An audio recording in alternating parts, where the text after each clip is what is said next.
Terima kasih kepada Ustaz Nasri selaku moderator kita pada pagi ini. Okey, yang berusaha Encik Muhammad Mukriza, Muhammad Mokhtar, Timbalan, PPD, Barat Daya, bahagian sektor pembelajaran, rakan-rakan guru pendidikan Islam, daerah Barat Daya, anak-anak pelajar calon SPM 2020. Bismillahirrahmanirrahim. Rabbi shrah li sadri wa yassir li amri wahlul 'uqdatam min lisani yafqahu qawli. Amin. Okey, jadi dengan tidak membuang masa lagi, saya akan meneruskan sesi pertama ini. Okey, saya akan share dulu bahan saya di sini sekejap.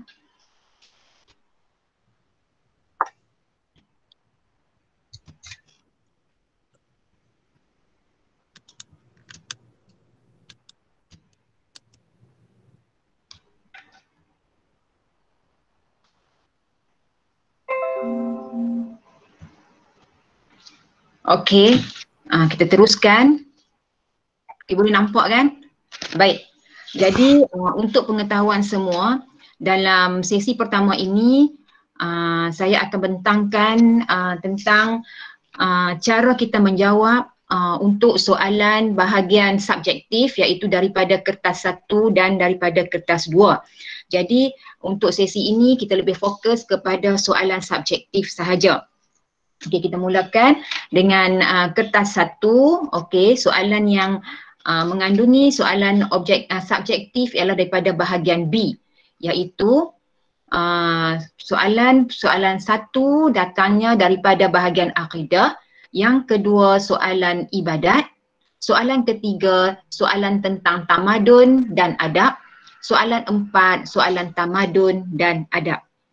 Okey, jadi untuk soalan bahagian B ini, murid dikehendaki menjawab dalam bentuk subjektif, menulis sendiri jawapan berdasarkan kepada pengetahuan sedia ada, berdasarkan kepada kemahiran, berdasarkan pengalaman. Okey, jadi soalan 1 20 markah, soalan 2 20 markah, soalan 3 20 dan soalan 4 juga 20 markah. Di mana soalan 1 akidah, okey, W tu adalah wajib. Jadi kamu wajib jawab soalan 1 akidah, soalan kedua pun wajib jawab, soalan 3, soalan 4 pilih salah satu, sama ada soalan 3 ataupun soalan 4. Jadi untuk bahagian B ini semua calon dikehendaki menjawab 3 soalan. Okey, jadi untuk bahagian B mengandungi 60 markah. Okey, kita tengok seterusnya. Untuk soalan kertas 2, soalan kertas 2 ada 5 soalan, di mana kelima-lima soalan murid perlu menjawab, wajib menjawab 1 jam 40 minit. Di mana soalan pertama tentang ayat kefahaman dan hadis, soalan kedua ayat kefahaman, hadis, ayat hafazan iaitu isi tempat kosong, soalan ketiga ayat kefahaman, hadis, ayat hafazan, dan ini adalah pilih A atau B. Soalan keempat adalah soalan, saya betulkan soalan 3 tadi ayat kefahaman, hadis, ayat hafazan, yang ni adalah susun ayat. Soalan keempat ayat kefahaman, tajwid, boleh pilih A atau B, jawi. Jawi ni itu rumi ke jawi. Soalan kelima ayat kefahaman, tajwid, jawi, daripada jawi kepada rumi. Okey. Jadi inilah soalan yang kamu akan jumpa untuk kita jawab dalam bentuk subjektif. Okey. Baik. Kita tengok soalan kertas 2, soalan 1. Soalan 1 diberi 20 markah, di mana ayat kefahaman 10 markah, hadis 10 markah. Soalan 2 20 markah, ayat kefahaman 8 markah, hadis 8 markah, ayat hafazan isi tempat kosong 4 markah. Soalan 3 20 markah, ayat kefahaman 8 markah, hadis 8 markah, ayat hafazan 4 markah. Okey, untuk soalan 4 20 markah juga, ayat kefahaman 10 markah, tajwid 4 markah, jawi 6 markah. Soalan 5 20 markah, ayat kefahaman 10 markah. Okay. Tajwid 6 markah, jawi 4 markah.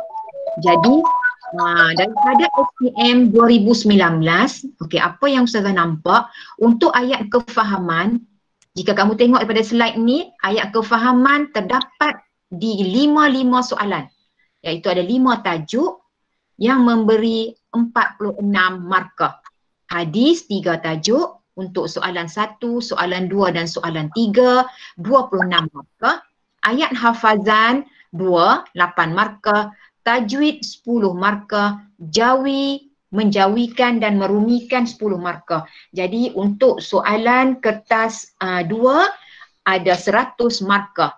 Jadi Ustazah nak cadangkan kepada kamu di sini untuk kamu teliti apa yang akan disampaikan agar kamu tidak kehilangan markah-markah yang amat bermanfaat ini, amat berguna kepada kamu untuk kamu mendapat grade yang tinggi untuk mata pelajaran pendidikan Islam pada SPM akan datang. Okey. Baik. Tadi kita tengok dah soalan kertas 1, soalan kertas 2 yang berbentuk subjektif. Jadi daripada soalan bentuk subjektif tersebut, dibahagikan kepada 3 bentuk soalan dalam SPM. Yang pertama, soalan subjektif berbentuk fakta. Yang kedua, soalan subjektif berbentuk KBKK, kemahiran berfikir secara kreatif dan kritis. Dan yang ketiga, soalan subjektif berbentuk KBAT. Jadi untuk soalan fakta iaitu jawapan kita ada dalam buku teks. Contoh seperti pengertian, syarat wajib, syarat sah, rukun. Okey, itu semua adalah soalan fakta. Jawapan kamu mesti dalam bentuk poin. Dalam bentuk poin, bukan dalam bentuk perenggan. Jadi sebagai seorang calon SPM, kamu wajib membaca dan menghafal setiap fakta dalam buku teks tingkatan 4 dan tingkatan 5 di mana fakta ini tidak boleh direka. Okey. Untuk bahagian KBKK, soalan yang berbentuk KBKK, jawapan juga dalam bentuk poin. Jawapan menggunakan akal kamu, kan, pemikiran sesuai dengan kehendak soalan. Okey, nanti Ustazah akan bawakan contoh untuk soalan KBKK. Okey. Untuk soalan KBAT ini, cara menjawabnya akan diterangkan dalam sesi kedua oleh Ustazah Mawarni. Okey. Baik. Kita tengok dulu kata tugas. Okey. Kenali kata tugas.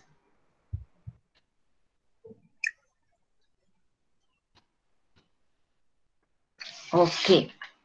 Nyatakan. Kita pernah jumpa soalan yang bermula dengan nyatakan. Okey, nyatakan, jelaskan, terangkan. Jadi di sini Ustazah tunjukkan soalan yang bermula dengan nyatakan. Macam mana kita nak jawab? Okey, untuk soalan nyatakan, kamu hanya perlu menjawab isi sahaja, iaitu 2 hingga 3 patah perkataan. Contoh soalan, nyatakan 2 kelebihan sedekah. Okey, Ustazah highlight kat situ, nyatakan 2 kelebihan sedekah. Jadi, cara menjawabnya kita mulakan dengan 2 kelebihan sedekah ialah disayangi Allah. Okey, pertama. Simple saja, disayangi Allah, sebab soalan ni kata tugasnya nyatakan. Okey, jawapan kedua, disukai masyarakat. Jawapan ketiga, jiwa tenang. Okey, yang ni yang paling simple, yang memang ada dalam jawapan-jawapan. Okey, tapi kalau kamu ada jawapan lain yang kamu rasa betul, kamu boleh letak sahaja. Okey, di sini Ustazah nak ingatkan, bila kamu dapat kertas soalan, kamu baca kertas soalan dengan teliti, kamu highlight atau gariskan kata tugas supaya kamu dapat menulis jawapan secara berfokus dan betul, kan, dan tak meleret-leret. Jadi kalau di sini kamu highlightkan nyatakan, kamu dah faham dah. Hanya menjawab soalan ini isi sahaja. Okey. Baik. Yang kedua, kata tugas yang kedua, jelaskan. jelaskan. Jadi bila nampak sahaja kata tugas jelaskan, jawapan kamu pun dalam bentuk isi sahaja, tetapi isi di sini dalam ayat yang lengkap. Iaitu tak sesimpel nyatakan tadi. Okay, jadi jawapannya mengandungi 4 hingga 5 patah perkataan. Kita masih lagi mengambil soalan yang sama, cuma kata tugasnya berbeza. Jelaskan 2 kelebihan sedekah. Jadi cara menjawabnya, 2 kelebihan sedekah ialah, okey, Ustazah buat dalam bentuk point. Pertama, hidup disayangi oleh Allah. Okey, nampak macam ayat ni lebih lengkap lagi berbanding dengan kata tugas nyatakan. Yang kedua, diri disukai oleh masyarakat. Boleh saja kamu olah ayat ini agar menjadi bentuk macam lain, tetapi masih lagi menjawab soalan kelebihan. Okay. Jiwa sentiasa tenang. Okay, itu untuk soalan yang ada kata tugas jelaskan. Baik. Soalan terangkan. Okey, soalan terangkan.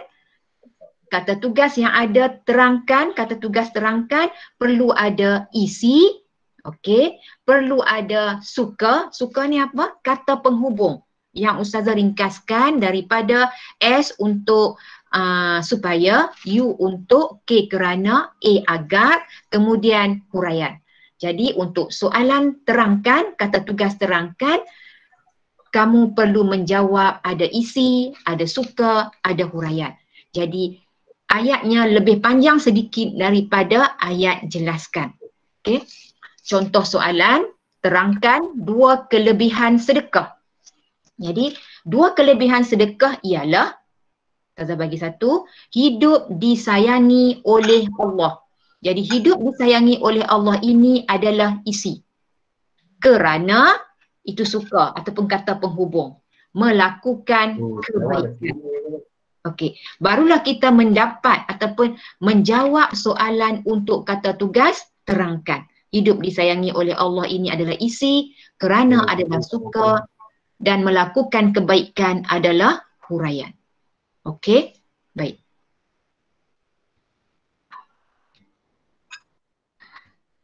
Kita tengok pula soal seterusnya. Untuk soalan yang berbentuk KBKK, kita akan berjumpa dengan soalan-soalan tentang faktor berlaku, tentang sebab berlaku, punca berlaku, mengapa terjadi. Maknanya untuk 4 istilah ini maksudnya sama sahaja. Faktor berlaku, sebab berlaku, punca berlaku, mengapa terjadi. Dengan bahasa kita tanya pasal apalah berlaku macam tu. Kan? Kenapa? Jadi di sini Ustazah bawakan jawapan-jawapan yang mudah yang memang dah terdapat dalam senarai jawapan yang betul, iaitu iman lemah, kurang didikan agama, terpengaruh. Terpengaruh ni banyak, terpengaruh dengan rakan sebaya, kan? Terpengaruh dengan media sosial, terpengaruh dengan budaya luar yang negatif. Jadi banyak jawapan-jawapan lain yang boleh kamu masukkan dalam soalan yang berbentuk faktor, sebab, punca dan mengapa. Jadi kalau ada juga ustaz-ustazah kamu yang telah memberi akronim untuk kata tugas faktor, sebab, punca, mengapa, jawapan ikat kan. Jadi boleh guna pakai juga untuk ikat di sini. Tapi kalau kamu nak tambah lagi jawapan lain, boleh, tak salah. Ini hanyalah sebagai panduan sahaja. Okey. Contoh soalan percubaan 2020 Negeri Terengganu. Kan, yang tahun lepas, kertas 1 bahagian B. Soalan 1B2, maknanya soalan subjektif. Soalan 1B2, soalannya berbunyi begini. Terangkan 2 faktor yang menyebabkan berlakunya kekufuran. Kamu nampak aja soalan, yang pertama sekali kita kena highlight dulu kata tugas, terangkan. Okey, bila highlight kata tugas terangkan, kita dah tahu untuk soalan ni perlu ada isi, ada suka dan ada huraian. Tulis siap-siap kat situ. Isi, suka, huraian. 2 faktor. Dia nak 2, kita boleh bagi lebih. Lebih jangan berlebih-lebihan, tapi lebih sebagai backup untuk jawapan kamu sekiranya tidak betul. Inilah kelebihan kita menjawab soalan subjektif. Kita boleh menulis jawapan yang lebih berbanding dengan soalan objektif dan struktur. Okey, terangkan dua faktor. Faktor tadi apa dia? Sebab, punca yang menyebabkan berlakunya kekufuran. Okey, kita dah faham dah. Apa sebab berlakunya kekufuran? Apa sebab berlakunya kufur? Okey, soalan ni umum ke ataupun berfokus? Soalan umum. Dia tak tanya kepada kamu, dia tak tanya kepada masyarakat, umum. Jadi jawapan kita luas. Kita boleh bagi jawapan banyak, luas, tak terhad. Okey, jadi peruntukan markah yang diberi di sini 4 markah. Jadi cara menjawab yang saya cadangkan di sini, kamu tulis iman yang lemah. Tadi kita ingatkan kalau siapa yang pernah guna formula ni di sekolah, ikat, dia akan kata oh ikat I, iman yang lemah, isi. Dapat dah markah untuk isi. Okey, lepas isi ada suka kerana. Kerana tidak dapat membezakan antara perbuatan baik dan perbuatan buruk. Okey, jadi yang saya highlight dengan merah ni adalah huraian. Huraian. Jadi kamu akan dapat di sini 2 markah. Ada markah isi, ada markah huraian. Jadi sebelum huraian, kamu perlu letak kata penghubung yang tadi saya simpulkan sebagai suka. Dan banyak lagi kata penghubung lain yang kamu boleh masukkan di sini. Okey, yang kedua, okey, kalau kita fikir secara logik, pasal apa berlakunya kekufuran? Mungkin kesempitan hidup ataupun kemiskinan hidup. Isi, untuk meneruskan kehidupan seharian. Jadi ini adalah huraian. Okey, contoh jawapan yang ketiga, terpengaruh dengan keseronokan dunia. Terpengaruh dengan keseronokan dunia. Isi, sehingga kita boleh letak sebagai kata penghubung, mereka menolak ajaran Islam. Itu adalah huraian. Okey, macam itulah kita menjawab, cara kita nak menjawab soalan. Mula-mula kita highlightkan kata tugas, kemudian kita tengok apakah kehendak soalan itu. Di sini adalah faktor. Dia nak berapa? 2, 4 markah. Kita bagi lebih, 3 atau 4. Apa sebab bagi lebih? Dapat markah lebih ke? Tidak. Tetapi itu sebagai backup jika sekiranya jawapan kita yang 2 di atas tu adalah salah. Okey, seterusnya. Jelaskan 2 hikmah beradab dengan Rasulullah sallallahu alaihi wasallam. Okey, kata tugas di sini jelaskan. Okey. Jelaskan, isi saja dalam ayat yang lengkap 2 hikmah beradab dengan Rasulullah sallallahu alaihi wasallam. Apa maksud hikmah? Kebaikan, faedah, manfaat, kesan positif. Jadi ini semua menggunakan kemahiran berfikir. Ini pun adalah soalan KBKK. Okay, yang kita boleh skor soalan KBKK ni. Apa hikmah kita kena beradab dengan Rasulullah? Okay. Cara menjawabnya, 2 hikmah beradab dengan Rasulullah sallallahu alaihi wasallam ialah, pertama, kita boleh letak nombor 1 boleh, nak letak macam saya letak macam ni pun boleh, simbol-simbol ni. Apa kegunaan simbol ni? Sebagai nak membezakan antara jawapan, satu jawapan dengan jawapan yang lain. Inilah kita panggil dalam bentuk point. Kehidupan disayangi oleh Allah. Nampak macam ayat yang simple tapi ayat tu ayat yang lengkap sebab kata tugasnya jelaskan. Diri disukai oleh masyarakat. Jiwa menjadi sentiasa tenang. Okey, minta 2, kita bagi lebih daripada 2 tetapi tidak berlebih-lebihan sebab masa adalah terhad. Okey. Contoh lagi. Jelaskan 2 kesan buruk mencuri. Okey, kata tugas di sini jelaskan, isi dalam ayat yang lengkap 2 kesan buruk mencuri. Kita gariskan kesan buruk, kita highlightkan kesan buruk. Apa kesan buruk? Akibat. Kesan negatif. Keburukan. Keburukan mencuri ni apa dia? Okey, banyak yang kita boleh menggunakan pemikiran kita untuk berfikir. Jadi dalam pendidikan Islam ni banyak menggunakan kemahiran berfikir. Kan kita kan amalkan setiap hari ajaran Islam, jadi kita boleh gunakan semua tu untuk kita menjawab soalan peperiksaan nanti. Okey. Dua kesan buruk mencuri ialah hidup dimurkai oleh Allah. Diri dipandang hina oleh masyarakat. Jiwa menjadi tidak tenang. Kita nampak macam jawapan kita lebih kurang sama sahaja. Tetapi sebenarnya kita telah mengikut contoh ataupun cara menjawab yang betul. Sebab apa? Soalan ini kata tugasnya jelaskan dan kesan buruk. Dia berfokus kepada kesan buruk mencuri. Okey. Okey. Soalan balasan. Soalan balasan. Tadi kesan buruk kan? Okey, kesan buruk. Dia ada beza sikit. Kesan buruk, akibat, keburukan. Okey, dengan balasan. Jadi balasan ini terdapat dalam ayat. Balasan Allah selepas mati. Contoh dia balasan di sini dimasukkan ke dalam neraka. Diberi minum air panas yang menggelegak. Dikenakan azab yang pedih. Okay, berbeza dengan tadi kesan buruk. Kesan buruk, akibat, keburukan itu kesan yang kita nampak di dunia. Tapi kalau balasan, balasan Allah selepas mati. Okay. Jadi untuk soalan ni, untuk soalan yang ada balasan, saya ambil daripada satu tajuk tingkatan 4, tajuk larangan persendakan agama.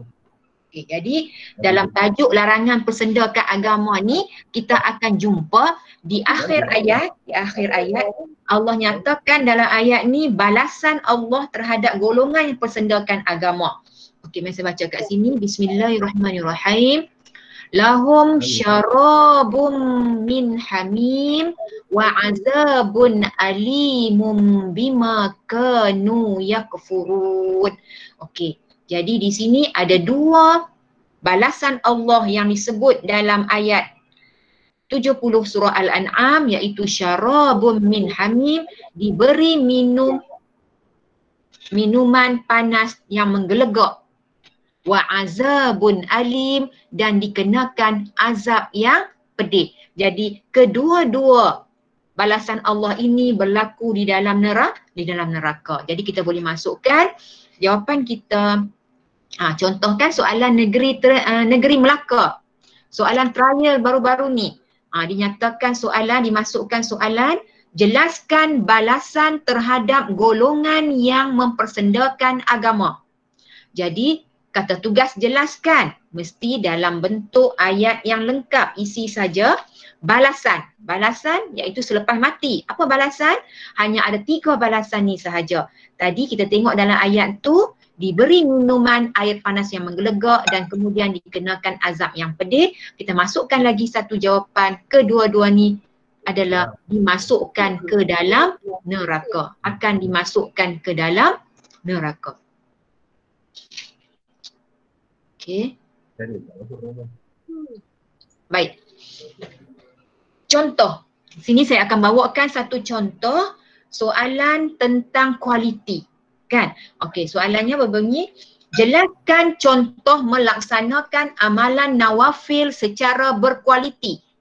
Kata tugas di sini jelaskan. Contoh, dia nak contoh saja. Melaksanakan amalan nawafil. Amalan nawafil ni amalan sunat.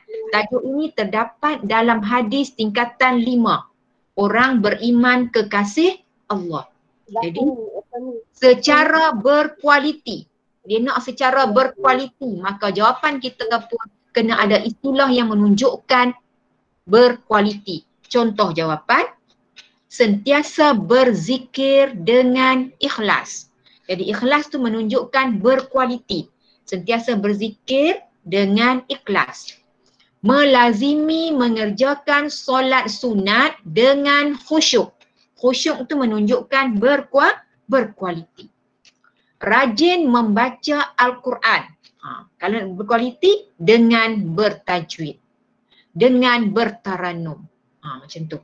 Jadi kamu biasakan diri kamu meletakkan istilah sentiasa, melazimi, rajin. Untuk menunjukkan bahawa bukan sekali buat tetapi sentiasa kita lakukan. Dan kemudian nak menunjukkan kualiti, kita letakkan perkataan-perkataan seperti ikhlas, khusyuk, bertajwid dan sebagainya yang sesuai dengan kehendak soalan. Okey. Kita tengok pula soalan perbezaan. Okey, soalan perbezaan sering kali juga ditanya di dalam peperiksaan. Okey, contoh soalan, jelaskan dua perbezaan antara ibadat kurban dengan ibadat akikah. Tajuk ibadat tingkatan 4, tajuk kurban dan akikah. Okey, soalan ni kata tugasnya jelaskan isi dalam ayat yang lengkap dua perbezaan. Dia nak dua, bagi lebih pun tak apa, antara ibadat kurban dengan akikah. Cara nak jawab dia, kita bolehlah buat table. Okay, ataupun kita buat kolom. Okay, perbezaan di sini antara kurban dan akikah. Tapi kita tambah lagi satu kolom aspek. Dari aspek apa perbezaan tersebut? Okay, contoh dari aspek maksud. Maka kamu bawakanlah pengertian kurban dan pengertian akikah di sini. Ini supaya kita nampak macam perbezaan tu selaras. Tak culang-caling, selaras. Tentang aspek maksud sahaja. Contoh, kurban maksudnya menyembelih binatang ternakan al-an'am pada hari raya Aidil Adha dan hari-hari tasyrik. Itu maksud kurban. Okey, maksud akikah menyembelih binatang ternakan al-an'am ketika mencukur rambut bayi yang baru dilahirkan. Jadi kita nampak dah perbezaan di situ dari aspek maksud. Okay. Dari aspek tujuan pula, kurban tujuannya adalah untuk beribadat kepada Allah.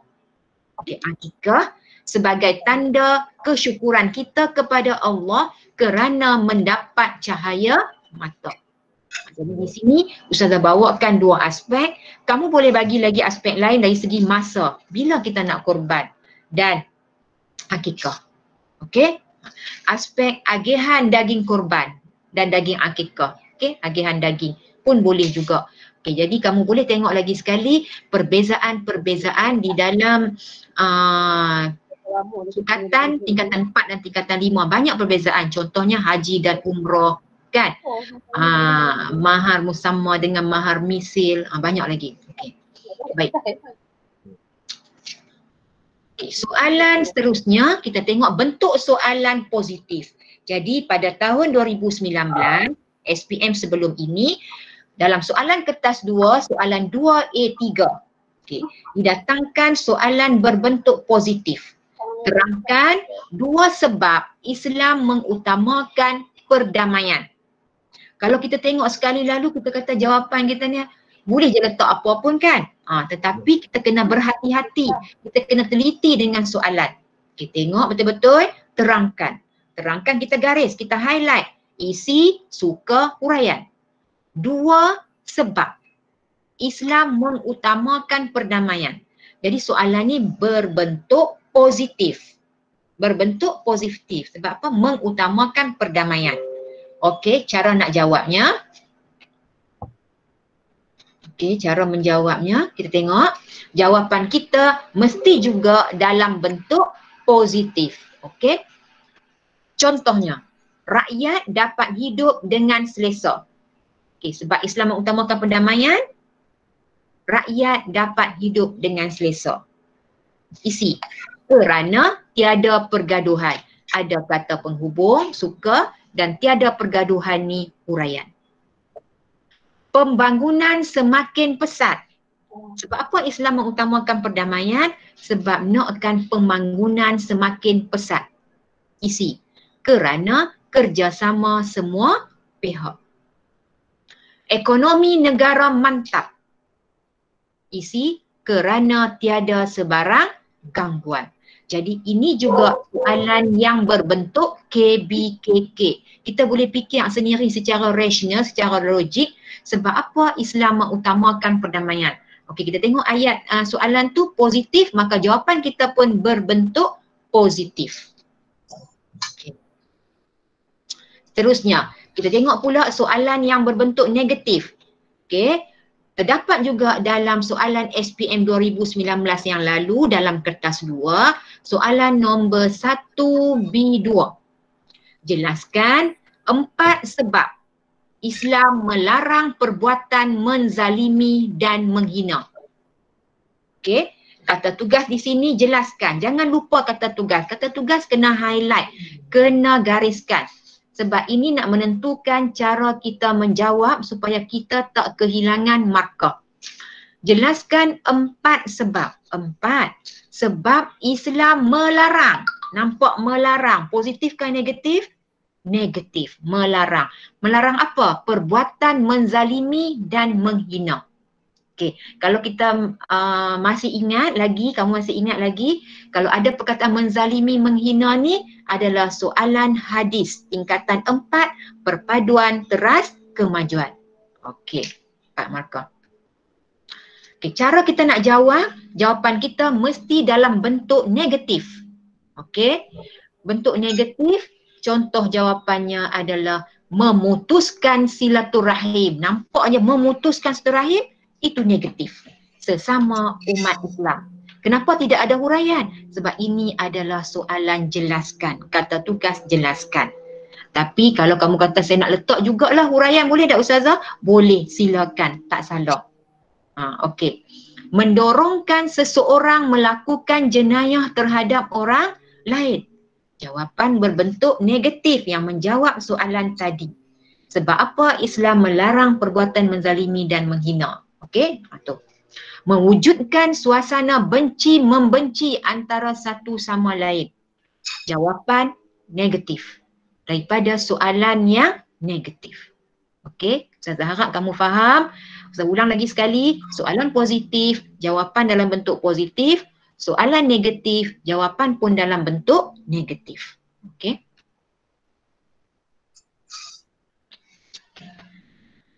Contoh lagi, soalan negatif. SPM 2019 dalam kertas 2, soalan nombor 3, 3B2. Jelaskan 2 sebab Allah melarang memusuhi orang yang beriman dan bertakwa. Okey, jelaskan 2 sebab. Dia nak jelaskan isi saja dalam ayat yang lengkap. 2 sebab. Sebab apa Allah melarang kita memusuhi orang beriman dan bertakwa? Jadi jawapan kita dalam bentuk negatif. Boleh menggunakan kemahiran berfikir secara rasional, secara logik kamu menjawab soalan ni. Jadi inilah kelebihan soalan pendidikan Islam. Bahagian subjektif kamu boleh gunakan pemikiran kamu. Kan? Okey. Contoh jawapan, sukar mendapat hidayah Allah. Sebab tadi jawab soalan dalam negatif, jadi jawapan pun dalam bentuk negatif. Hidup dimurkai oleh Allah. Sukar melakukan kebaikan. Mencemarkan maruah Islam. Semua jawapan ini berbentuk negatif yang kena pada soalan tadi. Okey? Okey, baik. Baik, seterusnya. Kita tengok pula soalan yang ada. Okey, yang ada perkataan apa? Cara, langkah, usaha, peranan. Cadangan kita menangani, mengatasi, membasmi, membendung, mengelak. Semua ni adalah perkataan yang sinonim. Sama saja maksud dia. Menangani, mengatasi, membasmi, membendung, mengelak, kan sama saja. Tapi di sini Ustazah nak bagi satu kaedah bila kita jumpa soalan berbentuk cara, langkah, usaha atau peranan, jawapan kita mesti dalam bentuk ayat perbuatan. Iaitu menunjukkan amalan yang nampak. Okey, iaitu kita kena ada kata imbuhan. Imbuhan apa? Men, mem atau ber dalam ayat untuk jawapan bagi soalan cara, langkah, usaha atau peranan. Kemudian kita teliti pula soalan, sama ada soalan tu umum atau berfokus kepada anda ke, kepada masyarakat ke, negara ke atau agama. Jadi sekali lagi untuk kita nak baca soalan tu, fahami soalan, teliti, satu perkataan kita mulakan dengan kata tugas. Kemudian kita tengok dia minta apa. Kalau diminta cara, garis cara, kita ingat dah jawapan kita sekali lagi mesti dalam bentuk ayat perbuatan yang kita ada dalam tu imbuhan me atau men atau mem atau ber. InsyaAllah kamu boleh. Jangan sekali lalu je tengok soalan. Tengok dengan teliti dan garis atau highlight perkataan-perkataan yang penting. Okey. Soalan cara, langkah usaha yang saya bagi tahu tadi. Okey, macam ni. Contoh soalan 2013, soalan 1. Nyatakan dua usaha. Okey, nyatakan isi saja. Dua usaha. Dia nak usaha. Usaha, gariskan usaha, ingat mesti ada imbuhan me atau men atau mem atau ber untuk mendapat hidayah Allah. Sebab nyatakan nak isi saja kan. Contoh saya bagi di sini jawapan dia, sentiasa menunaikan solat. So jawapan simple tapi menepati kehendak soalan. Sebab soalan nak isi, kita letaklah menunaikan solat kan. Tapi tadi Ustazah bagi tahu kata nak menunjukkan benda tu berulang-ulang kita buat, kita letak perkataan sentiasa, melazimi, istiqamah, rajin. Kan? Jangan kita letak satu patah perkataan sahaja, kita buatlah ayat sedikit. Okey. Contoh soalan 2017, jelaskan dua cara. Dua cara, kita highlightkan kata tugas jelaskan dua cara anda. Okey, soalan ni berfokus anda. Kita garis anda memelihara agama. Bagaimana kamu nak memelihara agama? Cara dia, apa cara dia? Di sini Ustazah bawakan satu jawapan, kamu tengok jawapan yang nombor 2. Sentiasa meningkatkan iman dengan membaca Al-Quran. Sebab soalan ni kata tugas jelaskan isi dalam ayat yang lengkap. Okey, kita tengok soalan tahun 2019. Jelaskan 4. Dia tak minta 2, dia minta 4 cara memelihara solat. Okey, 4 cara. Cara ni kena ada imbuhan me, men, mem atau ber. Memelihara solat. Okey, di sini Ustazah bawakan jawapan sentiasa melaksanakan perintah Allah dengan ikhlas. Ada lagi jawapan? Sentiasa menunaikan solat di awal waktu. Boleh juga.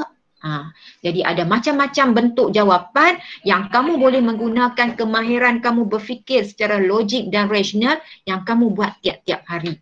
Okey, kena berhati-hati dengan kehendak soalan. Okey. Soalan pengajaran ayat atau hadis. Okey, sekejap saya tertinggal satu slide kot Ustaz.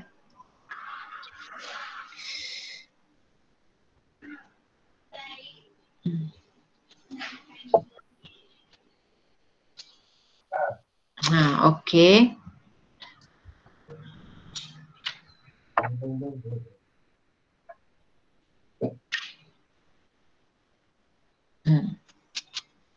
Okey. Yang masih lagi soalan cara, langkah, usaha. Okey, ingat mesti ada imbuhan me, men, mem atau ber.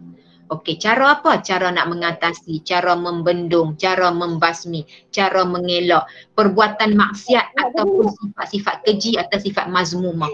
Okay. Jadi di sini kita pergi kepada fokus kepada masyarakat, kerajaan, pihak berkuasa atau pihak sekolah. Di sini Ustazah bawa satu kaedah lah kamu nak ingatkan. Kita ada boleh buat mengadakan program sebab masyarakat, kempen, risalah, undang-undang. Jadi kamu boleh buat ayat sendiri, mengadakan program, apa dia? Bergantung kepada soalan. Okey, mengadakan kempen, apa dia? Tadi program, kemudian kempen. Risalah, mengedarkan risalah tentang apa? Keburukan, amalan ajaran sesat dalam kalangan masyarakat. Contoh, undang-undang. Kalau pihak kerajaan pula melaksanakan undang-undang yang ketat terhadap siapa dia? Bergantung kepada soalan. Jadi kat sini kalau kata tak apa nak ingat, kita bolehlah ambil kaedah ingatan mengingati ni PKRU, P program, K kerajaan, R risalah, U undang-undang.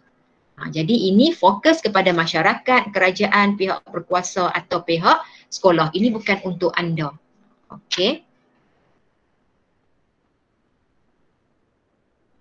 Tadi kata terskip tadi ni. Balik Baik.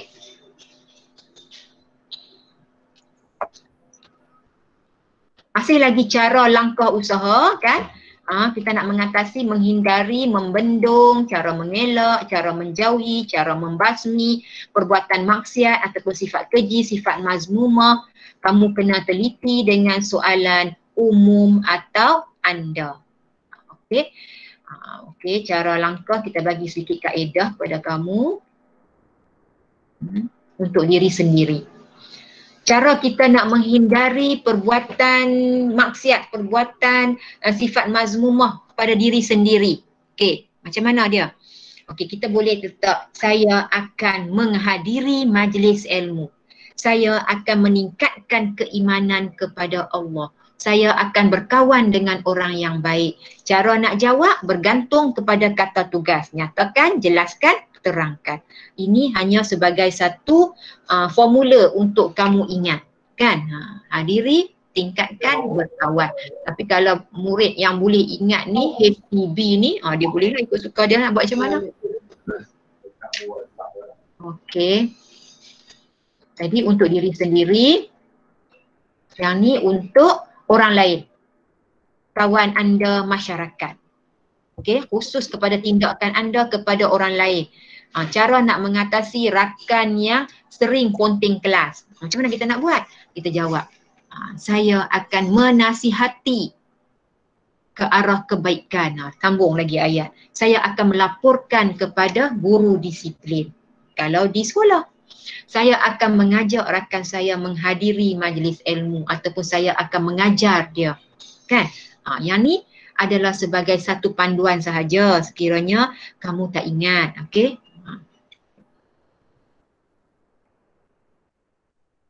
Yang ni Ustazah buat dah kan? Okey, baik. Habis. Kita pergi kepada soalan yang selalu keluar dalam kertas 2 iaitu tentang pengajaran ayat ataupun pengajaran hadis. Okey, ada satu tahun tu, kalau tak silap tahun 2016 pernah keluar pengajaran ayat atau hadis 4 soalan. Jadi satu soalan 4 markah, kalau 4 soalan 16 markah. Jadi semak-semak tahun kebelakangan ni masih ada soalan pengajaran ayat atau hadis. Jadi kamu jangan lepaskan peluang untuk mendapat 4 markah. Untuk setiap soalan pengajaran ayat atau hadis kamu kena ikut petua ni, ikut kaedah ini. Okey, bila ada soalan pengajaran ayat atau hadis, kita kena ingat formula ni, P-I-H. P itu apa? Pendahuluan. Pendahuluan kita mulakan dengan kita hendaklah. Kita hendaklah lah, senang kan kalau kita nak buat. Kita patutlah pun boleh, kita mestilah pun boleh, kita wajiblah pun boleh. Tapi kalau kita nak tulis kita hendaklah untuk setiap jawapan tu pun tidak ada masalah. Tidak mengurangkan markah pun. Kita hendaklah pendahuluan. Isi adalah apa yang terdapat dalam maksud ayat atau hadis tersebut. Jadi kat sini Ustazah letakkan isi dia. Contohnya, berusaha mencari hidayah. Huraian, mesti ada kata penghubung dulu sebelum kita letak huraian. Kata penghubung kita yang suka tadilah, supaya untuk kerana agar hidup diredai Allah. Jadi frame-nya kena ada pendahuluan, kena ada isi, kena ada huraian. Kita tak boleh bagi letak aja macam tu. Okay, salah. Kita kena letak ikut formula P-I-H. Okey.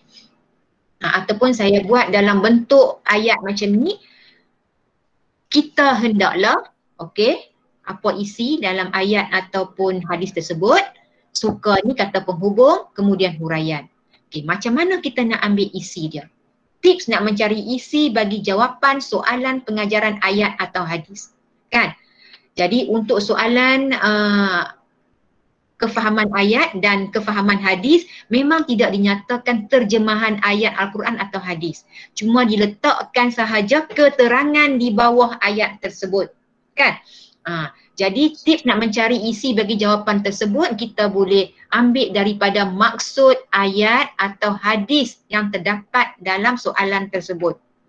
Kalau kita faham, kita dengar setiap kali ustaz-ustazah kita mengajar dalam kelas kan. Kita dengar, kita faham, kita boleh masukkan.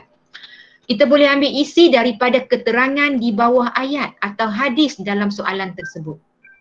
Ataupun boleh diambil daripada soalan sebelum soalan pengajaran ayat. Okey, kita tengok contoh. Okey, yang ni adalah soalan sebenar SPM 2019. Saya petik soalan 1B. 1B, sabda Rasulullah sallallahu alaihi wasallam. Kan?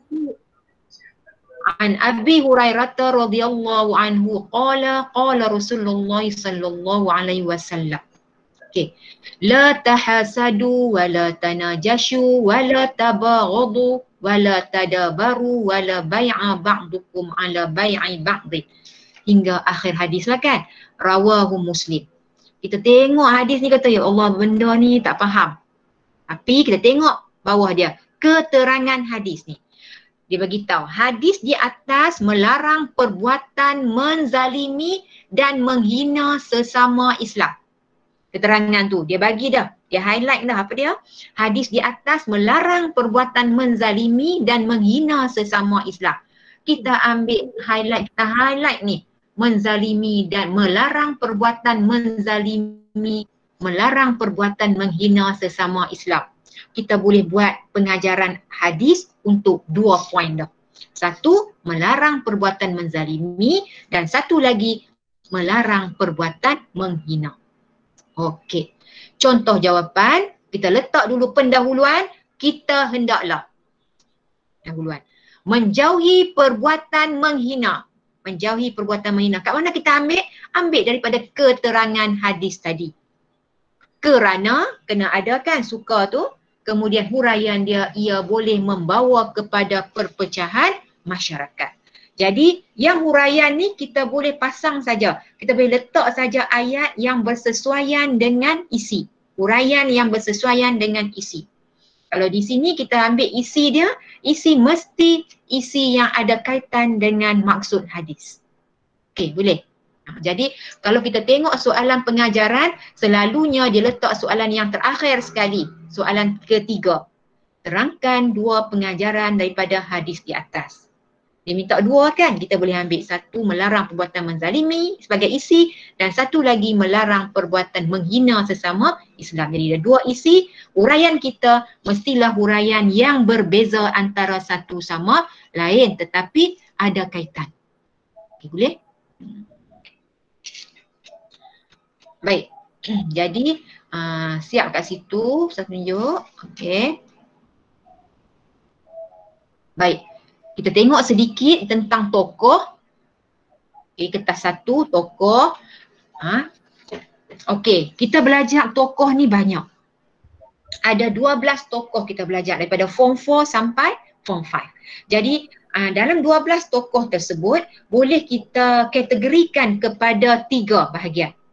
Yang pertama, tokoh mazhab. Imam Abu Hanifah, Imam Malik, Imam Syafi'i, Imam Ahmad bin Hanbal. Dalam buku teks pun dia susun cantik dah. 4 tokoh yang pertama tingkatan 4 tu adalah tokoh tentang mazhab. Pengasas mazhab Hanafi, pengasas mazhab Maliki, pengasas mazhab Syafi'i, pengasas mazhab Hambali. Kemudian 4 tokoh kemudian tu, 2 tokoh tingkatan 4 yang akhir dan 2 tokoh tingkatan 5 yang awal adalah kategori ilmuwan. Imam Bukhari, Imam Al-Ghazali, Ibnu Sina, Ibnu Khaldun. Kemudian kategori yang ketiga adalah Islah. Jamaluddin Al-Afghani, Muhammad Abduh, Tahir Jalaluddin dan Hamka. Jadi kalau kamu tengok tokoh, dengan pening-pening kita baca, kita boleh buat kepada 3 kumpulan tokoh ni.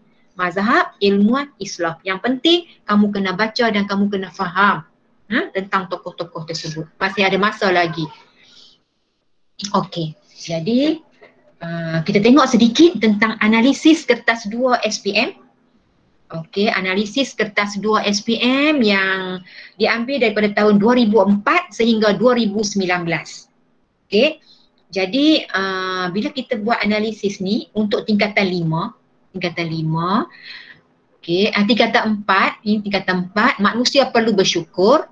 Okey. Pernah keluar tahun lepas 2019 yang latest.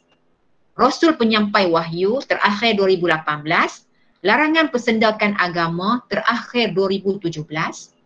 Hidayah milik Allah terakhir 2018.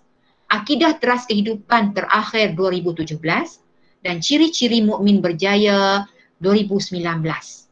Okey. Kemudian nasihat Luqmanul Hakim. Untuk ayat surah Luqman ni panjang kan? Panjang. Jadi 2019 pernah keluar ayat 18 hingga 19. Okey. Jadi di sini yang disasarkanlah, kita buat tudingan yang saya tanda dengan merah tu. Kamu bolehlah balik, ulang kaji, fahami bersama ustaz-ustazah kamu tentang isi-isi yang terdapat dalam tajuk-tajuk yang kita rasakan akan keluar. Rasul penyampai wahyu, larangan persendakan agama, hidayah milik Allah, akidah teras kehidupan. Jadi isi perlu ada pada kamu, cara nak jawab ikut macam ustazah bagi tahu tadi. Okey. Ini untuk tajuk tingkatan 4. Okey. Tajuk tingkatan 5. Layanan baik terhadap orang bukan Islam terakhir keluar 2019, tahun lepas. Nabi Muhammad utusan Allah 2018 terakhir. Batas-batas pergaulan 2016. Okey. Hidayah Allah 2019 tahun lepas. Peribadi mukmin 2015 terakhir. 2015 ni lama dah. Kemuliaan Al-Quran 2017. Jadi berdasarkan kepada analisis ni, Ustazah cubalah tandakan yang tanda right itu sebagai tajuk-tajuk tudingan kita untuk tahun 2020 SPM akan datang. Okey. Baik. Untuk tajuk hadis, ada 4 tajuk hadis kan? Hadis tingkatan 4 ada 2, hadis tingkatan 5 ada 2. Okey, jadi 4 hadis ni tadi masa saya terangkan tadi, 3 soalan hadis akan keluar. Soalan 1B, 2B dan 3B. Jadi daripada 4 ada 3 tajuk akan keluar. Jadi kamu bacalah ke semua tajuk hadis ni. Jadi hadis tingkatan 4, makanan yang baik. Terakhir keluar 2018, perpaduan teras kemajuan terakhir 2019, kehidupan di dunia ibarat seorang perantau terakhir 2019, orang beriman kekasih Allah terakhir 2019. Jadi bagi hadis ni ustazah cadangkan, sarankan kepada kamu supaya kamu dapat menguasai keempat-empat tajuk ni. Okey? Jadi boleh kita tengok balik buku teks ataupun apa yang ustaz kamu ajak di sekolah tu, isi-isi tu kamu perlu ada. Supaya bila ditanya sahaja soalan tentang 4 hadis ni, kamu akan boleh jawab dengan baik menggunakan kaedah kata tugas tadi. Okey? Baik. Okey, ini pula adalah analisis tajuk-tajuk pilihan trial yang baru ni. Kertas 2 sahajalah trial yang 2020 baru ni. Okey, kita tengok balik yang Rasul penyampai wahyu negeri SBP, Sekolah Berasrama Penuh, keluarkan soalan ni, tajuk ni. Okey, larangan persendakan agama Terengganu, Pulau Pinang, Melaka, Negeri Sembilan, Perlis, SBP, keluarkan. Okey. Hidayah milik Allah, negeri Perak sahaja. Okey. Akidah teras kehidupan, Surah Al-An'am ayat 161 hingga 165. Okey, semua negeri masukkan tajuk ini. Okey. Nasihat Luqmanul Hakim, kan panjangkan ayat ni tadi sudah beritahu. Okey, Kelantan dan Pulau Pinang masuk. Okey, ayat kefahaman tingkatan 5. Nabi Muhammad utusan Allah, Perlis. Batas-batas pergaulan, Surah An-Nur ayat 30 hingga 31, semua negeri kecuali Perlis saja yang tak masukkan. Peribadi mukmin, Surah As-Sajdah ayat 15 hingga 16, semua negeri masukkan. Kemuliaan Al-Quran, negeri Terengganu, Kelantan, Melaka, Negeri Sembilan, Perlis dan Perak. Okey. Hadis tingkatan 4, makanan yang baik, semua negeri kemukakan soalan tajuk makanan yang baik. Perpaduan asas kemajuan, semua negeri kecuali SBP dan Perak. Kehidupan di dunia ibarat seorang perantau, hadis tingkatan 5, Perlis, SBP dan Perak. Orang beriman kekasih Allah, semua negeri kecuali Perlis. Jadi Ustazah harap ini hanyalah analisa sahaja. Yang penting semua sukatan itu kamu perlu ada, kamu perlu belajar, kamu perlu faham betul-betul. Ini hanyalah sebagai analisis dan sasaran sahaja. Okey. Baik, di sini Ustazah akan bawa satu contoh bagaimana menulis jawapan yang kemas lah, yang kita nampak ada memudahkan diri calon dan pemeriksa. Okey. Untuk kita menjawab soalan subjektif. Okey. Jadi kita boleh buat tambah lagi 2 kolom. Okey, kita tulis soalan yang besar tu soalan 2, A macam tu, 1, kemudian kita letakkan orang kata apa? Pendahuluan. Pembuka jawapan. 2 nasihat Luqman Al-Hakim selain bersyukur, letak jawapan kat bawah secara point. Jadi untuk soalan kertas subjektif, kertas 1 dan kertas 2 pendidikan Islam, kita jawab dalam bentuk point kecuali soalan kebat dan soalan pengertian. Okay, boleh faham tu? Yang lain kita jawab dalam bentuk point-point macam ni, tetapi jawapan kita bergantung kepada kata tugas dan kehendak soalan. Okey, Ustazah harap sangat apa yang Ustazah terangkan ni kamu dapat mengambillah sedikit sebanyak, campur dengan apa yang ustaz-ustazah kamu bimbing di sekolah ataupun semasa kita beronline ni, kamu dapatlah menghasilkan jawapan yang mendapat markah penuh. Okey, jadi Ustazah rasa setakat ni dulu. Kalau ada sebarang soalan boleh dikemukakan.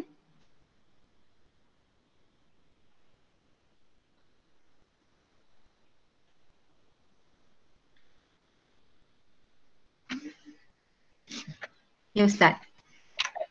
Assalamualaikum warahmatullahi wabarakatuh. Soalan nanti tak apa, nanti habis dulu kita akan buka nanti. Okey, baik.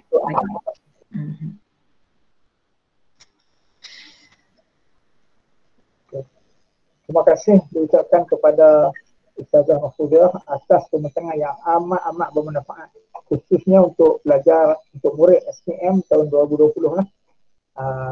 InsyaAllah kita tak boleh buang masa lah, sebab ini pula Jumaat kan. Jadi insyaAllah kita teruskan lagi untuk sesi kedua, iaitu untuk meneruskan sesi kedua ini, saya dengan Tamu Muhammad Hassan menjemput Ustazah Mawarni binti Abdul Majid untuk menyampaikan perkongsian untuk murid SPM tahun 2020.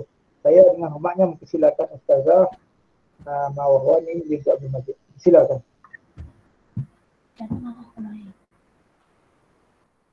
Bismillahirrahmanirrahim. Assalamualaikum warahmatullahi wabarakatuh.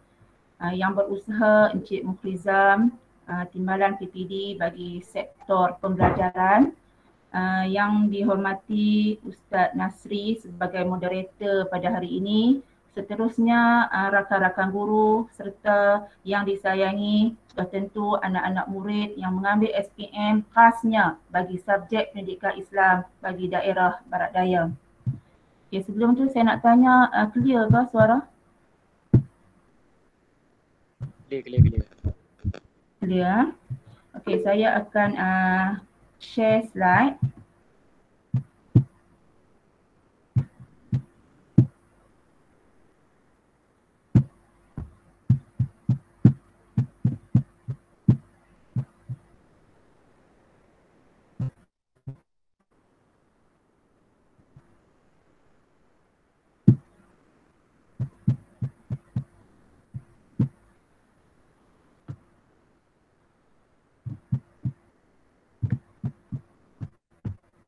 Okay, saya akan start dengan soalan kebat terlebih dahulu.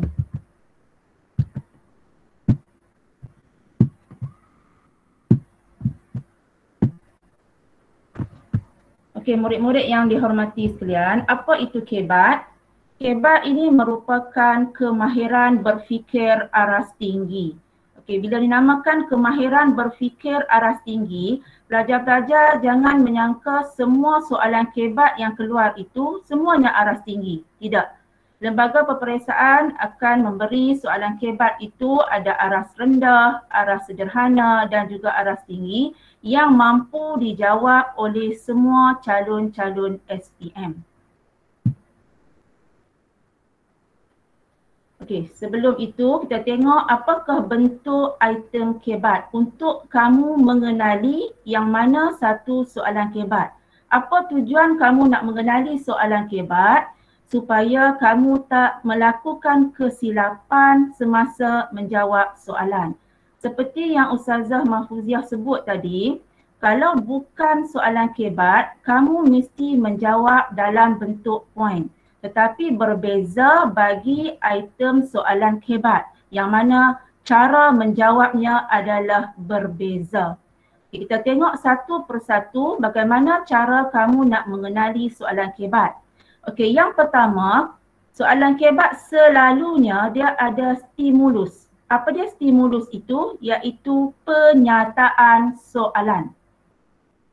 Dia bawa mai dalam bentuk pantun ke, ayat Al-Quran ke, ataupun gambar raja, ataupun keratan akbar dan sebagainya. Okey, yang kedua, soalan kebat adalah satu soalan yang tidak secara langsung, soalan yang bukan secara langsung dan dia bertujuan agar calon menjana idea yang mendalam. Okey, itu yang kedua. Kamu kena letakkan situasi kamu dalam soalan itu.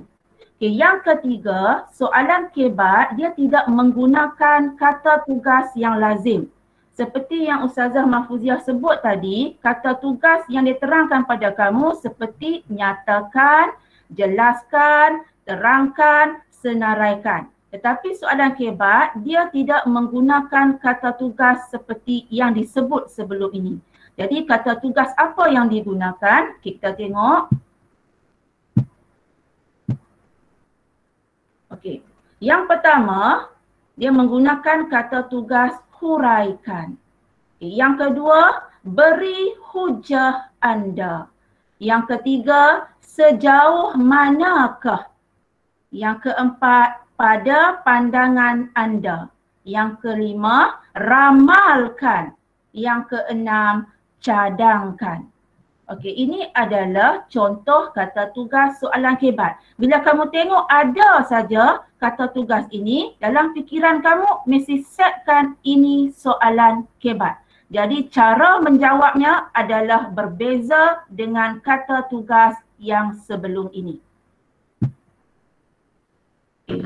Bagaimana cara untuk mencari isi utama berdasarkan kata tugas soalan kebat? Okay. Untuk pengetahuan kamu, dalam menjawab soalan kebat, ini adalah poin yang penting. Isi utama. Kerana apa? Apabila kamu tidak memberi isi, maka jawapan kamu yang lain-lain dikira salah. Maksudnya kamu akan mendapat kosong markah. Walaupun selepas itu ada huraian, huraian lengkap dan juga kesimpulan. Itu tidak diambil kira. Jadi ini adalah poin utama, mencari isi utama. Okay. Ini kata tugas bagi soalan kebat dan bagaimana kamu nak menjawab tu. Kalau soalan tanya mengapa, jadi kamu kena bagi sebab, faktor, punca. Jadi kalau kita tak tahu apa sebab, apa faktor, apa punca, kita boleh gunakan dalam loghat kita yang balik pulau ni. Mengapa? Kita letakkan pasal apa. Kemudian kalau bagaimana, memerlukan kamu mencari jawapan kaedah, cara, tindakan ataupun langkah. Jadi dalam bahasa balik pulau kita, nak buat lagu mana? Kemudian apa yang berlaku? Kamu kena ramalkan satu kesan, akibat apa yang akan berlaku berdasarkan situasi dalam soalan. Kemudian tindakan, apa langkah yang kamu boleh ambil. Cadangkan, kamu berikan pendapat kamu. Dan sedikit hujah. Hujah itu bagi saya aras dia agak tinggi.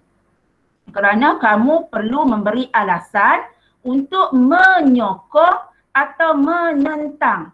Ataupun kamu mesti memberikan bukti untuk menyokong dan bukti sekiranya kamu menentang. Okey. Setakat tu boleh faham lah.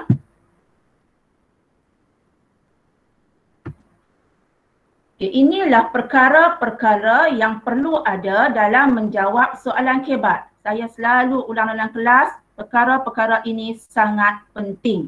Iaitu yang pertama yang saya sebut tadi, isi. Yang mana satu isi, satu markah. Dan dalam soalan kebat, kamu tidak boleh memberi lebih dari satu isi.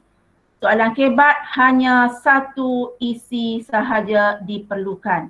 Kemudian selepas kamu letak isi, kamu perlu ada huraian ringkas. Huraian ringkas perlu ada kaitan dengan isi. Kemudian huraian lengkap dan akhirnya kesimpulan. Senang cerita macam ni lah. Kamu biasa tengok drama TV3, slot Akasia, kemudian slot drama Astro yang ada 26 episod, yang ada 100 episod. Okey, jadi kebat ini dia macam satu episod. Episod drama. Kalau drama di TV ada 26 episod, 100 episod, drama kebat ini hanya 4 episod sahaja. Iaitu isi, huraian ringkas, huraian lengkap, kesimpulan. Jadi maksud bila sebut drama dalam episod itu, isi, huraian ringkas, lengkap dan kesimpulan mesti ada kaitan antara satu persatu. Saya bagi contoh macam ni lah. Kalau kata isi kamu ialah saya pergi ke sekolah. Itu isi. Huraian ringkas dia, pergi ke sekolah untuk apa? Saya pergi ke sekolah. Tujuannya untuk belajar. Itu episod kedua. Kemudian nak sambung lagi episod ketiga, apa kesan daripada kita belajar tu?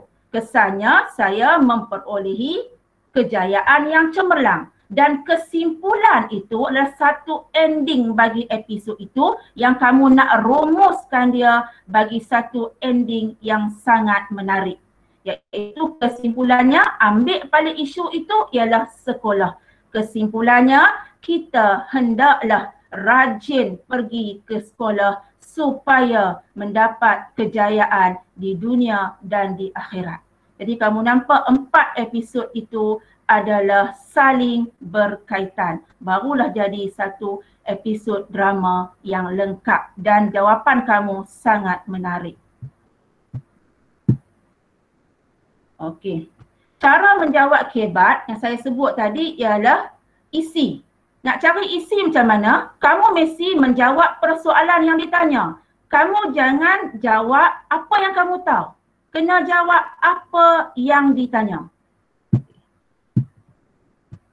Kemudian huraian ringkas, huraian lengkap, kamu boleh ambil daripada contoh sama ada kesan, akibat, faktor, hukum, bukti ataupun dalil. Kenapa saya letakkan huraian ringkas dan huraian lengkap itu sama? Sebab kamu boleh ambil salah satu. Kalau huraian ringkas dah ambil contoh, huraian lengkap boleh ambil kesan. Kalau huraian ringkas dah ambil faktor, huraian lengkap boleh ambil hukum. Begitulah sebaliknya. Kamu boleh guna teknik KFC. Apa dia K? Kesan. Apa dia F? Faktor. Apa dia C? Contoh. Huraian ringkas dan huraian lengkap kamu boleh guna teknik KFC. Kesan, faktor dan contoh. Okay, akhirnya seperti yang saya sebut tadi, kesimpulan. Kesimpulan itu merupakan satu rumusan pengajaran ataupun cadangan. Apa yang kamu nak cadangkan daripada isu, daripada soalan kebat tersebut. Sebab itulah saya sebut tadi, kalau kesimpulan itu lebih baik kita guna ayat pengajaran. Oleh itu, kesimpulannya kita hendaklah, kerajaan hendaklah dan sebagainya. Okay, saya bagi contoh pada kamu nak jawab huraian ringkas dan huraian lengkap. Okay, contohnya, rajin menghadiri kelas tambahan dan membuat ulang kaji. Itu episod kedua, huraian ringkas. Kesannya kita akan mendapat keputusan yang cemerlang. Okey, itu bagi episod yang ketiga. Kalau dia tanya kamu hujah tadi kamu perlu bagikan satu bukti. Allah berfirman, Allah akan meninggikan darjat orang berilmu dengan beberapa darjat. Okay, ini contoh untuk kamu jawab huraian ringkas dan huraian lengkap bagi nampak ada perkaitan. Okey. Perlu diingat ya, pelajar-pelajar, huraian lengkap hendaklah dibina dalam satu ayat. Okey, dibina dalam satu ayat. Dan bila nama dia lengkap, ayatnya mesti lebih panjang daripada huraian ringkas tadi. Okay. Kamu boleh guna penanda wacana, tetapi perlu diingat penanda wacana ini diharamkan. Diharamkan untuk menjawab soalan kebat. Apa dia? Kita guna selain itu, seterusnya, di samping itu, akhirnya. Kenapa tak boleh guna penanda wacana ni? Kerana penanda wacana selain itu, seterusnya, di samping itu, akhirnya membuatkan kamu akan menyenaraikan isi yang lain. Sedangkan soalan kebat hanya memerlukan satu isi sahaja. Saya bagi contoh. Antara faktor budaya melepak di kalangan pelajar ialah kamu menjawab isi. Pengaruh rakan-rakan sebaya. Kamu titik kat situ. Kalau kamu guna selain itu, kurang didikan agama daripada ibu bapa. Seterusnya, kamu bawa mai pula isi lain. Di samping itu, bawa mai pula isi lain. Dan akhirnya, bawa mai pula isi lain. Jadi, kamu ada 4 isi, tulis yang panjang, isi sampai 4. Tetapi kesannya, kamu hanya mendapat 1 markah sahaja. Kerana tidak ada huraian ringkas, tidak ada huraian lengkap, tidak ada kesimpulan. Okay. Untuk menjawab kesimpulan, ini ending bagi episod drama. Iaitu apa dia yang kamu perlu masukkan? Harapan. Harapan kamu, cadangan kamu, saranan kamu, rumusan kamu dan juga pengajaran. Dan ayat untuk kesimpulan juga hendaklah dibina dalam satu ayat. Biasakan kamu menulis kesimpulannya ataupun oleh itu kita hendaklah rajin menuntut ilmu kerana apa dia? Agar berjaya di dunia dan di akhirat. Jadi nampak kat situ kamu punya ending dia sangat menarik. Jadi pemeriksa nak pangkah jawapan kamu pun tak tergamak nak pangkah. Akhirnya dia akan beri markah yang penuh untuk kamu.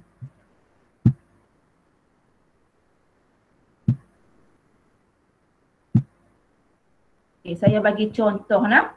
Contoh soalan kebat. Okey. Kalau tak nampak boleh bagi tahu nah. Kat sini kita nak mengenali soalan kebat, kamu tengok ada gambar. Gambar itu adalah stimulus. Okay, stimulus. Gambar 2 orang lelaki meragut seorang perempuan. Itu gambarannya. Jadi kamu tengok kat sini dia punya soalan mengapakah situasi sebegini berleluasa dalam masyarakat kita hari ini. Huraikan pendapat anda. Jelas ini soalan kebat. Mengapa? Doktor fikir mengapa? Tak erti. Letakkan mengapa itu dalam bahasa logat kita. Pasal apa? Pasal apa duk banyak kejadian ragut? Bagi pendapat kamu. Hurailah pendapat kamu. Kita nak tengok. Kadang-kadang bila tengok mengapa tu kita duk garu kepala. Tapi bila kita ubah dalam bahasa balik pulau yang kita duk cakap selalu pasal apa, tiba-tiba jawapan itu akan mai. Tak ada masalah kita letakkan bahasa kita semasa untuk menjawab. Untuk kita lebih yakin menjawab. Okey. Kita nak tengok. Ini contoh jawapan kebat. Kita cari isi pasal apa tadi gejala meragut berleluasa dalam masyarakat, kurang didikan agama daripada ibu bapa. Kurang didikan agama daripada ibu bapa. Walaupun mak ayah dia bagi didikan agama yang cukup, tak payahlah kita balik habaq mak. Tadi cek kata mak kurang didikan agama dalam soalan dan jawapan tadi. Bukan kalau mak ayah kita bagi didikan agama dengan baik pun, untuk menjawab soalan tidak ada masalah untuk kita letakkan jawapan tersebut. Okey, kurang didikan agama daripada ibu bapa. Kamu stop kat situ. Okey, untuk masuk huraian ringkas, kita ambil balik, kita nak kaitkan balik pasal apa kurang didikan agama. Ini adalah kerana ibu bapa terlalu sibuk bekerja. Okey, huraian lengkap kesannya anak-anak terlibat dengan kegiatan jenayah seperti meragut. Jadi kamu nampak huraian lengkap itu ayatnya lebih panjang daripada huraian ringkas. Jadi kamu nak endingkan dia, apa kesimpulannya? Kita syorkan. Tadi mak ayah yang kurang bagi didikan agama, jadi kita syorkan ibu bapa hendaklah memberi pendidikan agama kepada anak-anak sejak kecil agar dapat melahirkan generasi yang berkualiti. Okey, saya lebih suka anak-anak sekalian menggunakan 4 titik. Okey, 4 titik. Memang tak salah kalau kamu guna 3 titik. Tetapi 4 titik bagi saya lebih selamat. Titik pertama isi, 1 markah. Titik kedua huraian ringkas, 2 markah. Titik ketiga huraian lengkap, 3 markah. Dan titik keempat adalah kesimpulan, 1 markah lagi. Jadi kamu boleh skor 4/4. Jadi kira titik tu berapa, tengok balik. InsyaAllah kamu akan dapat 4/4. Okey, kamu nampak jawapan ni, jawapan yang saya paparkan ini nampak macam boleh dapat 4/4. Tetapi kamu perhatikan betul-betul ada kesilapan kat sini kalau kamu menjawab teknik yang macam ni. Kita nak tengok. Apa kesilapan, kesalahan dalam menjawab soalan kebat? Okay, yang pertama, tiada isi utama yang saya sebut tadi. Yang kedua, kamu jawab dalam bentuk poin. Sedangkan soalan kebat wajib jawab dalam bentuk perenggan. Kalau kamu jawab dalam bentuk poin, kamu memudahkan pemeriksa untuk pangkah jawapan kamu. Dan yang ketiga, yang saya sebut tadi yang macam ni. Ada isi, huraian lengkap, huraian ringkas dan kesimpulan.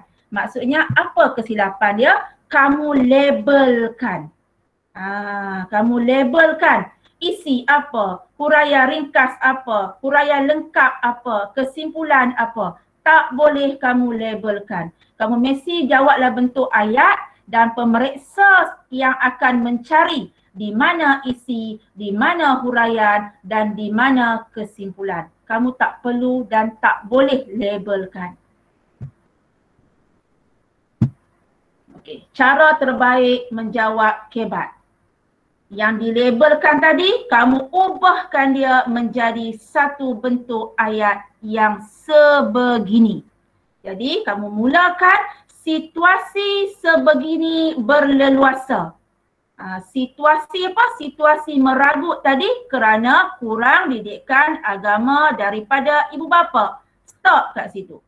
Ini adalah kerana ibu bapa terlalu sibuk bekerja. Kesannya anak-anak terlibat dengan kegiatan jenayah seperti meragut. Kesimpulannya, ibu bapa hendaklah memberi pendidikan agama kepada anak-anak sejak kecil agar dapat melahirkan generasi yang berkualiti. Nampak tak? Kamu jawab elok tadi, tapi disebabkan kamu label tadi, markah yang sepatutnya kamu dapat 4/4, kamu hanya mendapat 0/4. Tak dapat apa. Rugi dakwah pen. Lenguh tangan menjawab. Sebab itu saya kata teknik sangat penting dalam menjawab soalan kebat. Sebab tu kita rasa boleh jawab kan. Tiba-tiba keluar keputusan, pasal apa aku tak dapat A. Inilah punca dia. Jadi saya harap kamu tidak melakukan kesilapan semasa menjawab dalam SPM nanti. Okey. Saya nak bagi contoh bagi hujah. Kita tengok soalannya. Antara faktor berlakunya keruntuhan akhlak dalam kalangan remaja Islam kini adalah hasil daripada pengaruh media massa. Uraikan hujah anda terhadap penyataan di atas. Apa isu dia? Keruntuhan akhlak. Pasal apa? Kerana pengaruh media massa. Jadi untuk menjawab soalan hujah, kamu kena cari apa bukti yang disiarkan oleh media massa sehingga boleh berlakunya keruntuhan akhlak dalam remaja Islam. Jadi hujah itu memerlukan kamu bagi bukti. Saya bagi contoh jawapan. Okey. Media massa pada zaman kini sering menyiarkan budaya barat yang negatif. Okey, budaya barat yang negatif. Itu adalah bukti. Contohnya seperti bercakap menggunakan perkataan kesan. Episod kedua. Kesannya remaja akan terikut-ikut untuk menggunakan perkataan kesat dalam percakapan seharian yang mampu mengguris hati orang lain dan akhirnya boleh menyebabkan pergaduhan. Kesan itu saya nak bagi contoh, ini jawapan pelajar cemerlang. Dia bagi lengkap. Kesimpulannya, kesimpulan itu dia sarankan kepada kerajaan. Hendaklah memantau media massa agar tidak menayangkan gambar-gambar yang merosakkan akhlak remaja. Inilah contoh bagi jawapan soalan hujah. Kamu mesti memberikan satu bukti. Okey.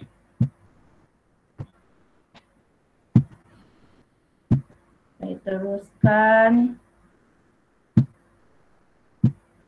Okey, contoh kebat Terengganu. Okey, ini stimulus. Gambar Ustaz Abid Liu giat hulurkan sumbangan. Okey. Saudara Abid Liu dikenali sebagai aktivis yang aktif menyalurkan infak ke seluruh negara. Kamu kena faham kat sini apa maksud infak. Aktiviti beliau boleh diikuti dengan meluas melalui pelbagai saluran media sosial. Pada pendapat anda, dia minta pendapat kamu, kamu boleh bagi apa-apa pendapat, tetapi pendapat itu berfokus kepada apakah kesan positif beliau menghebahkan aktiviti infaknya melalui cara tersebut. Huraikan. Kamu tak boleh nak bagi pada pendapat saya akan menimbulkan perasaan riak dalam diri. Memanglah kalau kita hebahkan kadang-kadang tu akan menimbulkan perasaan riak. Tetapi soalan itu memerlukan kamu menjawab kesan positif daripada aktiviti yang dibuat oleh Ustaz Abid Liu. Nak bagi pendapat, apa saja pendapat kamu diterima, tetapi mesti berpandukan pada soalan iaitu kesan positif. Okey, kita tengok contoh jawapan. Kamu terus dengan isi. Tak perlu meleret-leret dengan nak ada pendahuluan, tak perlu. Okey. Dapat menyemarakkan budaya bersedekah dalam kalangan masyarakat. Titik kat situ. Hal ini kerana bersedekah merupakan amalan yang mulia. Episod kedua. Kesannya, ramai golongan yang kurang berkemampuan dapat dibantu. Seterusnya dapat mengurangkan kadar kemiskinan dalam negara. Kesan dia lebih hebat, dapat membantu pula orang lain. Kemiskinan dalam negara juga dapat dikurangkan. Oleh itu, kita sarankan kepada diri kita sendiri, kita hendaklah mengamalkan sifat bersedekah. Kita ambil balik isu dia bersedekah supaya memperolehi ganjaran syurga pada hari akhirat. Jadi kesimpulannya untuk kebat ini, kamu mesti ada isi utama. Perlu ingat isi utama, huraian ringkas, huraian lengkap dan kesimpulan. Okey, boleh jelas yang tu? Sekejap lagi persoalan tentang kebat kita akan buka pada akhir ni lah.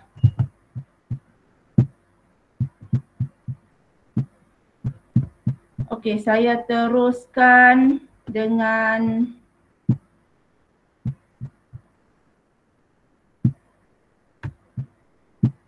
okey. Saya ambil masa lebih kurang 15 minit lagi untuk saya menerangkan bentuk soalan kemahiran kertas 2. Tadi Ustazah Mahfuziah dah terangkan kata tugas. Kertas 2 seperti yang kita ketahui markahnya adalah 100 dan soalannya ada 5. Wajib jawab semua. Kamu tiada pilihan. Wajib jawab. Reti tak reti kena redah. Okey, untuk bentuk soalan kemahiran kertas 2 dibahagikan kepada 3. Okey, yang pertamanya berkaitan dengan kemahiran tajwid 10 markah, hafazan 8 markah, menjawikan 6 markah, merumikan 4 markah, jumlah 10. Kalau kamu tengok kat sini, 3 bentuk kemahiran ini markahnya cukup tinggi, iaitu sebanyak 28 markah. Okey, 28 markah itu bagi saya angka yang sangat tinggi. Kalau kamu tinggalkan, tak menjawab 3 bahagian itu, saya jamin kamu takkan dapat skor A dalam pendidikan Islam. Okay, sepintas lalu kita tengok apakah dia hukum tajwid yang kamu perlu kuasai. Semuanya ada 15 yang kamu kena kuasai.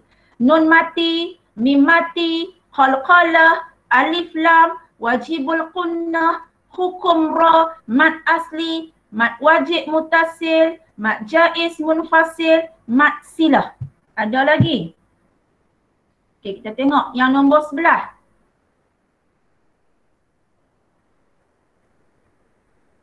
Okey, mad arid li sukun, mad iwas, mad lin, tanda wakaf dan juga mad lazim. Saya pasti kamu dah belajar dah benda ni. Ini sepintas lalu untuk kamu kena kuasai untuk dapat 10 markah.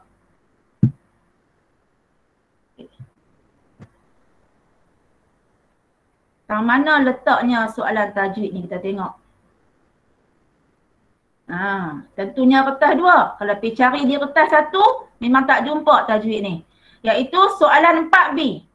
Saya duk tengok soalan tak berubah lagi. Memang soalan 4B, 4 markah yang pilihan dia A ataupun B.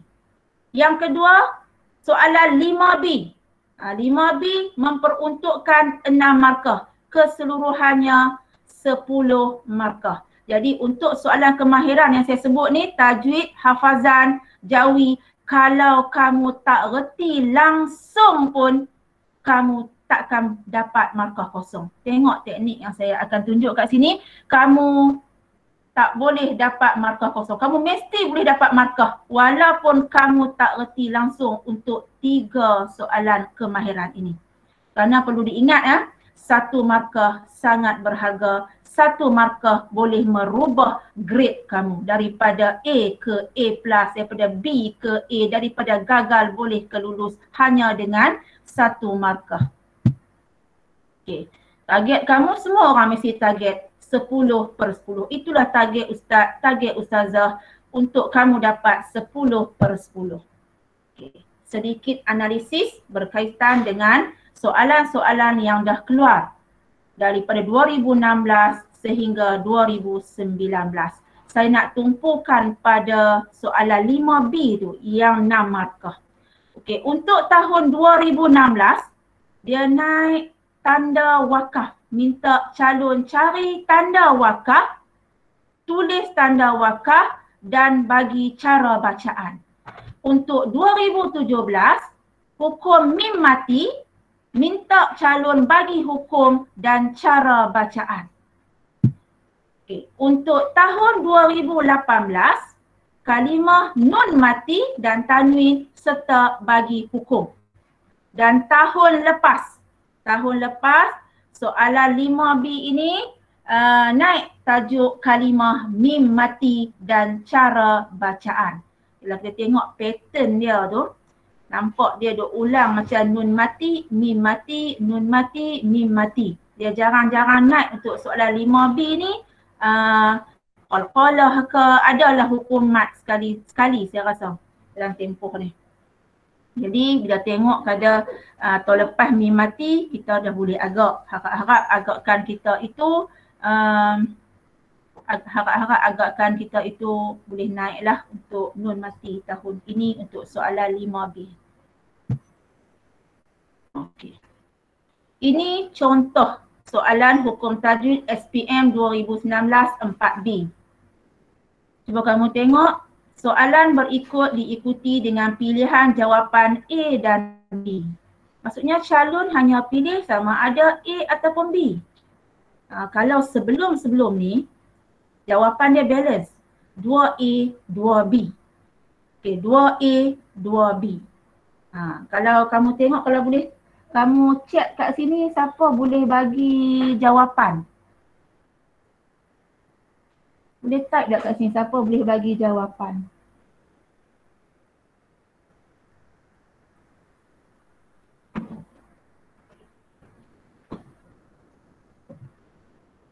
Siapa nak respon ke? Nak bagi jawapan untuk Rasulullah. Antu bersalah. Hum yahzanun. Okey, siapa bagi jawapan tu? Jawapan yang penuh Hadis. Apa jawapannya? A, B, B ke? B semua ke? Ataupun A ke? B, A ke? Kita tengok. Apa jawapan dia? Adik jawab yang pertama tu B. Okey, kita tengok jawapan dia.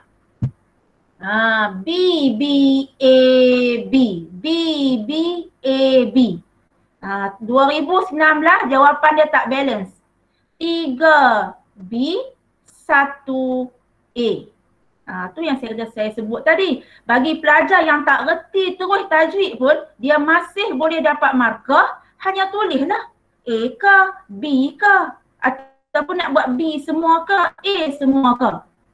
Sekurang-kurangnya calon akan dapat 1 markah. Jangan kata saya tak mau teka, lagi salah. Pemeriksa takkan cari kita siapa yang jawab salah. Tugas pemeriksa hanya menanda bagi betul ataupun bagi salah. Tugas calon adalah menjawab. Kalau tak jawab terus memang tak ada peluang untuk dapat markah.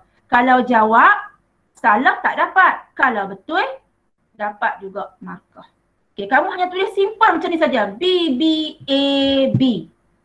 Okey.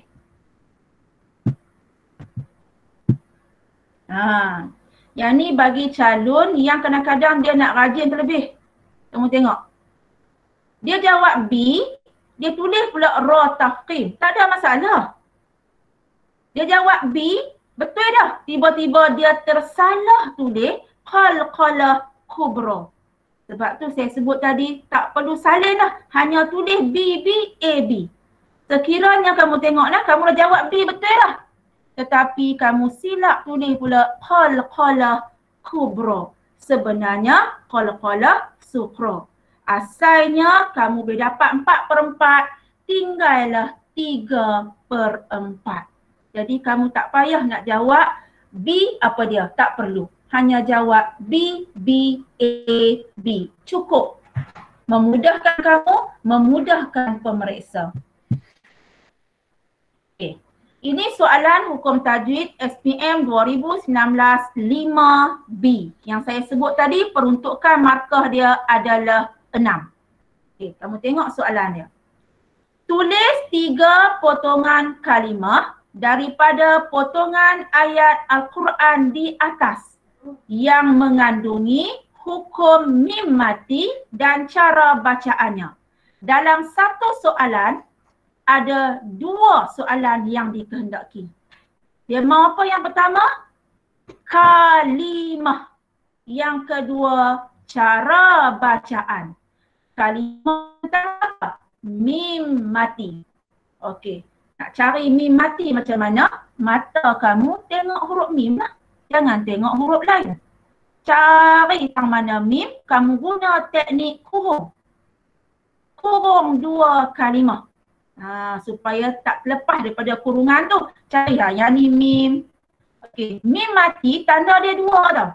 Satu, mim yang ada tanda mati macam ni. Mim yang ada tanda mati. Aimanahum. Atas tu ada mim tanda mati. Yang kedua, kamu cari huruf mim yang kosong. Tak ada baris apa. Contohnya hujung sekali tu. Wahum. Mim itu kosong. Juga dianggap mati. Sebab tu saya kata kalau kamu tak reti hukum tajwid pun sekurang-kurangnya untuk soalan 5B 3 markah dalam tangan. Kamu hanya ambil salin. Perkataan dah ada, ambil salin. Jadi cara nak ambil itu adalah dengan menggunakan teknik kurung. Teknik kurung iaitu 2 kalimah. Saya tunjuk cara nak menjawab. Macam ni. Calon yang cemerlang, inilah cara menjawab dengan baik. Kamu tolonglah buat jadual. Jadual yang macam mana?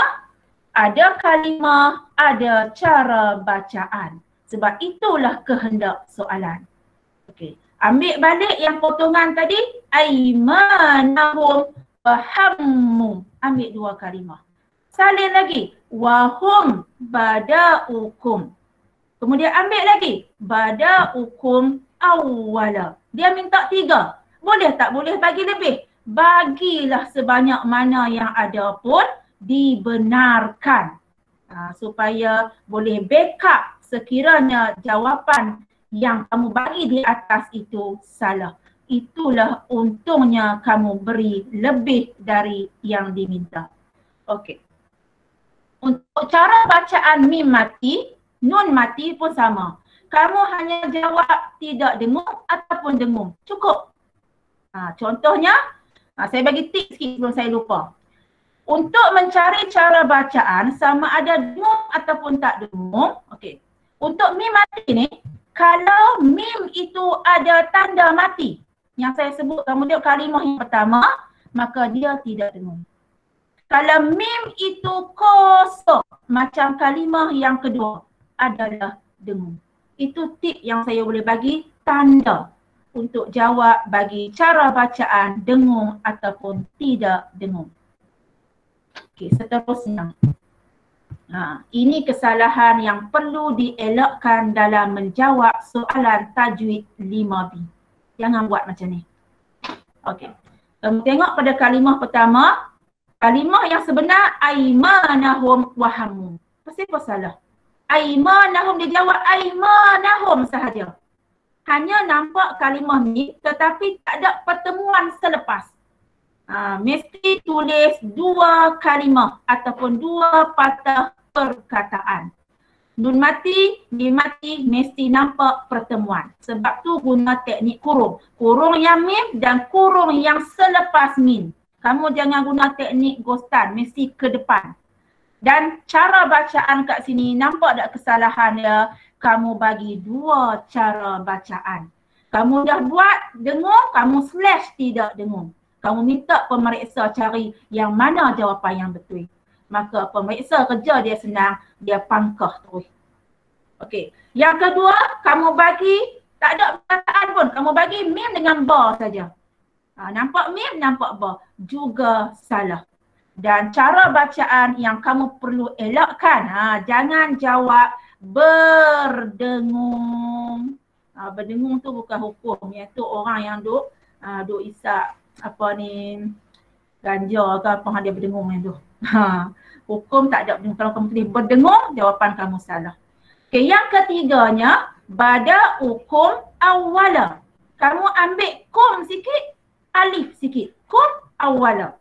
Maksudnya jawapan kamu tu tak lengkap. Dia mesti tulis dengan lengkap.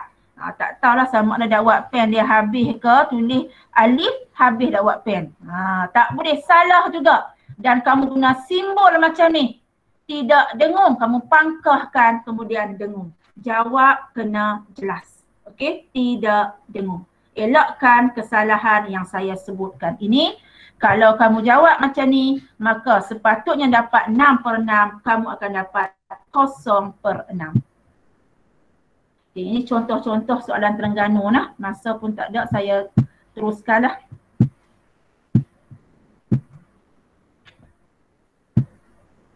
Okey. Saya bagi contoh lah untuk soalan Terengganu untuk dapatkan markah. Kotak kena buat yang macam ni. Kamu tengok dia punya catatan bawah tu. Kalau kamu jawab kalimah betul, cara bacaan betul, markah kamu 2. Kalimah betul, cara bacaan salah, 1 markah. Tapi kalau kalimah salah, cara bacaan betul, kamu akan dapat 0 markah. Jadi kat mana kolom yang penting? Mestilah pada potongan kalimah. Kolom yang pertama ini mesti betul, barulah dia akan tanda pada kolom yang kedua sama ada betul ataupun salah. Okey.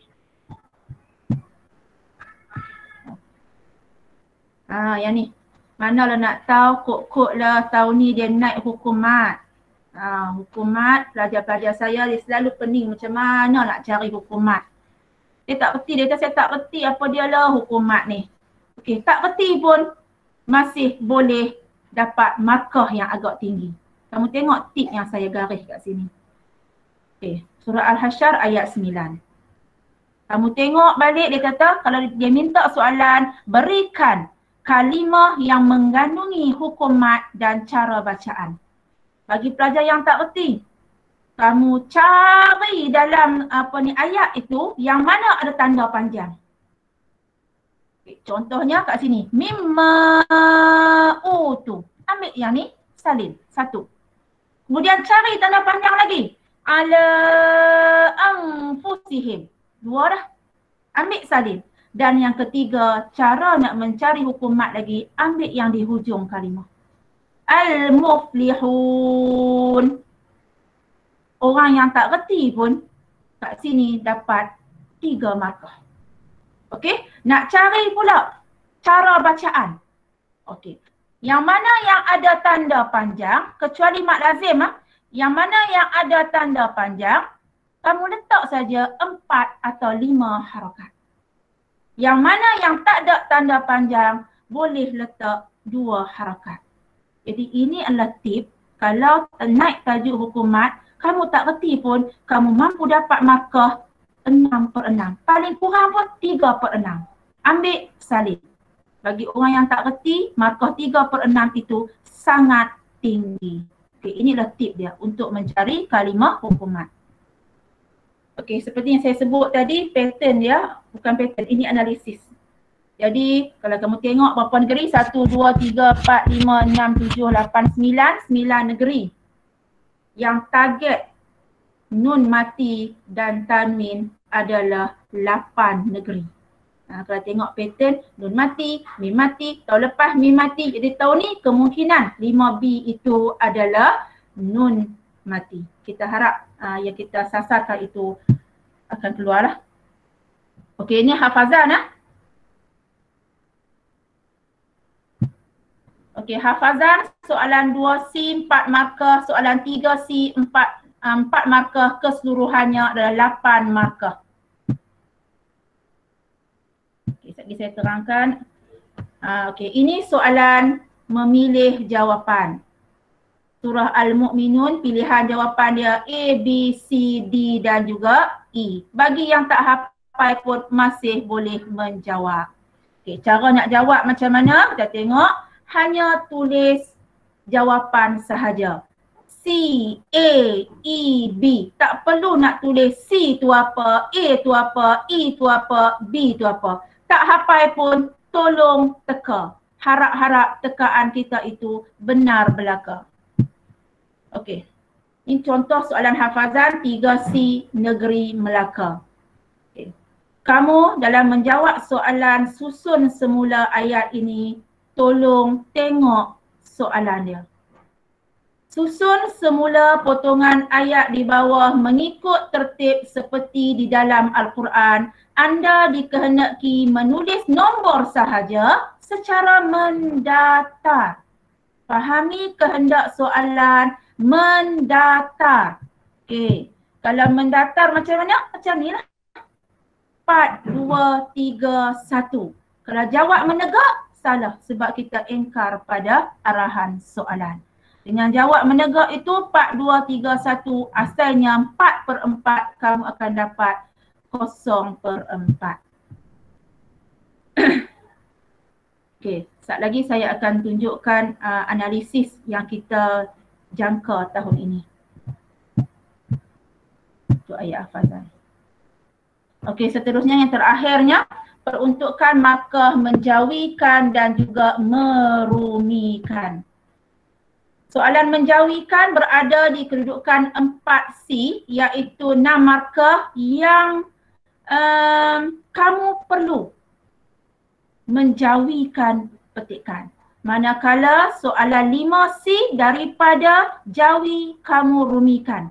Jadi banyak pelajar yang dia habiskan masa pada menjauhikan banyak masa sehingga dia tak ada masa untuk merumikan 4 markah. Jadi saya sangat mencadangkan, mengharapkan kamu jawab dulu soalan merumikan. Kamu jawab soalan menjauhikan itu last kali. Supaya kamu tak hilang 4 markah pada merumikan. Kerana saya yakin semua pelajar boleh merumikan dan mudah untuk mendapat 4 markah. 10 markah untuk soalan ni. Okey, kita tengok. Soalan Terengganu 4C. Ada 24 patah perkataan. Tulis semula petikan di bawah dalam tulisan jawi.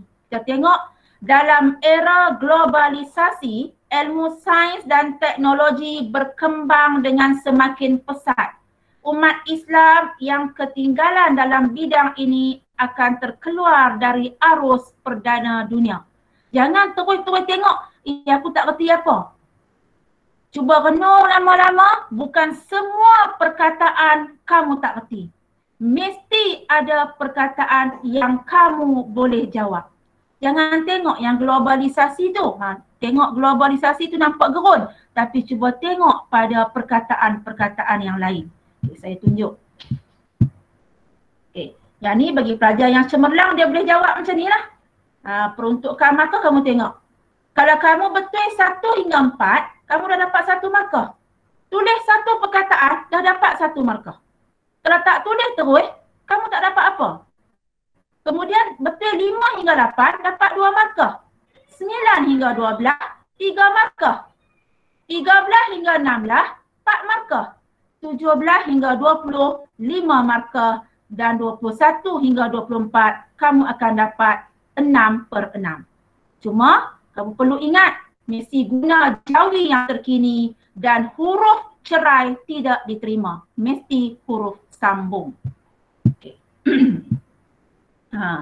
Yang ni saya rasa ustazah kamu dah bagi dah yang ni. Kamu hafal perkataan-perkataan Jawi yang mesti ada dalam perkataan tu, dalam soalan.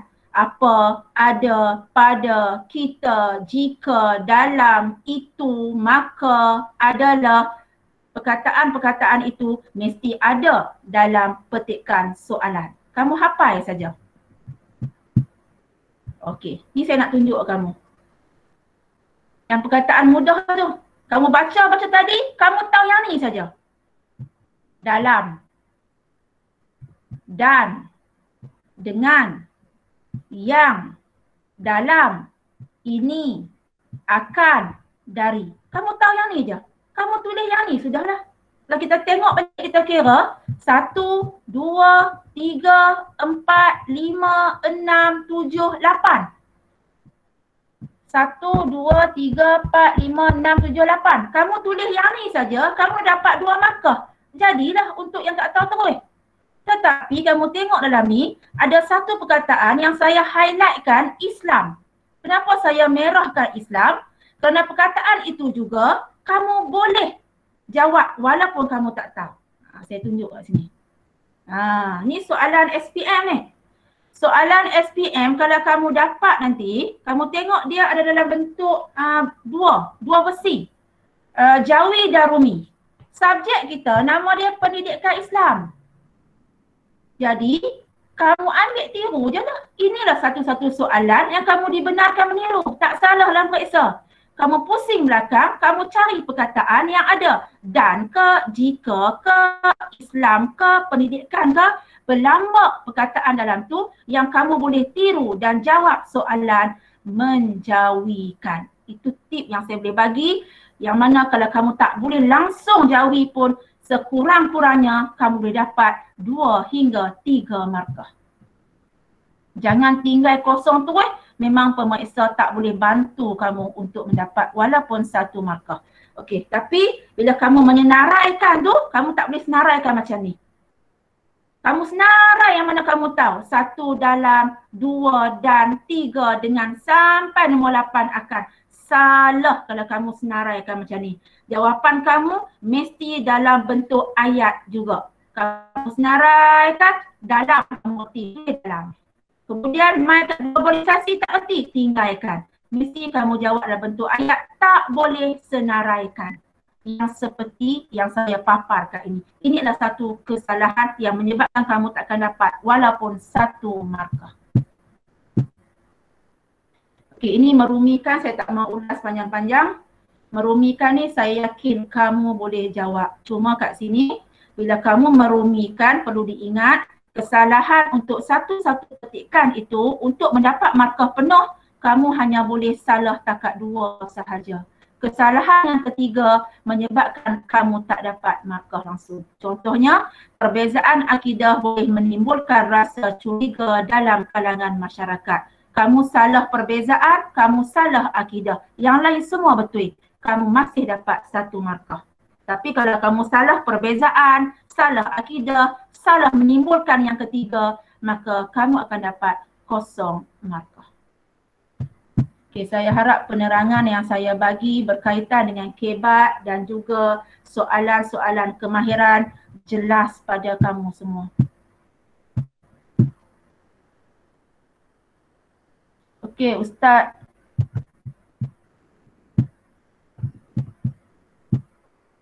Ustaz Nasri. Setakat itulah saya punya pembincangan pada hari ini. Sebelum saya mengakhiri, saya nak bagi pantun satu saat.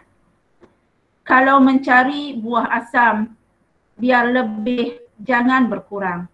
Kuatkan semangat, tekadkan azam, insya-Allah kejayaan pasti cemerlang. Sekian, wabillahi taufik wal hidayah. Assalamualaikum warahmatullahi wabarakatuh.